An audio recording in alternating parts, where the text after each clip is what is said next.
ভিতরের বর্ণনা। ইবনু ওমর রাদিয়াল্লাহু তাআলা আনহু থেকে বর্ণিত, এক ব্যক্তি নবী করিম সাল্লাল্লাহু আলাইহি ওয়াসাল্লামের নিকট রাতের সালাত সম্পর্কে জিজ্ঞেস করল। আল্লাহ রাসূল সাল্লাল্লাহু আলাইহি ওয়াসাল্লাম বললেন, রাতের সালাত দু রাকাত করে, আর তোমাদের মধ্যে কেউ যদি ফজর হবার আশঙ্কা করে সে যেন 1 রাকাত সালাত আদায় করে নেয়, আর সে যে সালাত আদায় করলো তা তার জন্য বিতর হয়ে যাবে। সহিহ বুখারী শরীফ, হাদিস নম্বর 990। নাফি রহমাতুল্লাহ আলাই থেকে বর্ণিত, আব্দুল্লাহ ইবনু ওমর রাদিয়াল্লাহু তাআলা আনহু বিতর সালাতে 2 রাকাতের মাঝে সালাম ফেরাতেন, অতঃপর কাউকে কোনো প্রয়োজনীয় কাজের নির্দেশ দিতেন। সহিহ বুখারী শরীফ, হাদিস নম্বর 991। ইবনু আব্বাস রাদিয়াল্লাহু তাআলা আনহু থেকে বর্ণিত, তিনি তার খালা উম্মুল মুমিনিন মাইমুনা রাদিয়াল্লাহু তাআলা আনহা এর ঘরে রাত কাটান।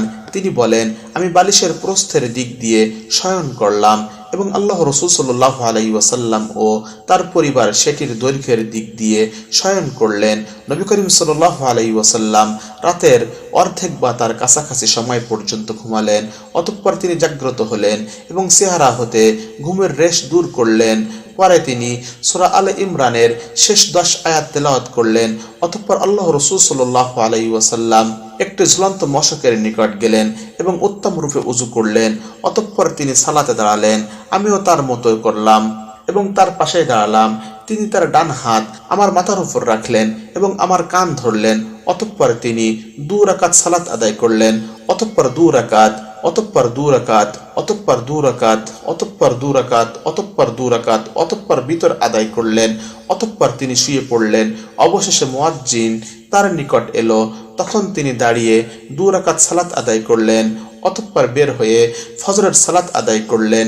সহিহ বুখারী শরীফ, হাদিস নম্বর 992। আব্দুল্লাহ ইবনু ওমর রাদিয়াল্লাহু তাআলা আনহু থেকে বর্ণিত, তিনি বলেন, আল্লাহ রাসূল সাল্লাল্লাহু আলাইহি ওয়াসাল্লাম বলেছেন, রাতের সালাত 2 রাকাত করে, অতঃপর যখন তুমি সালাত শেষ করতে চাইবে তখন 1 রাকাত আদায় করে নিবে, তা তোমার পূর্ববর্তী সালাতকে বিতর করে দিবে। কাসিম রহমাতুল্লাহ আলাই বলেন, আমরা সাবালক হয়ে লোকদের 3 রাকাত বিতর আদায় করতে দেখেছি। উভয় নিয়মেরই অবকাশ রয়েছে। আমি আশা করি এর কোনোটি দূষণীয় নয়। সহিহ বুখারী শরীফ, হাদিস নম্বর 993। আয়েশা রাদিয়াল্লাহু তাআলা আনহা থেকে বর্ণিত, তিনি বলেন, আল্লাহ রাসূল সাল্লাল্লাহু আলাইহি ওয়াসাল্লাম 11 রাকাত সালাত আদায় করতেন। এ ছিল তার রাত্রিকালীন সালাত।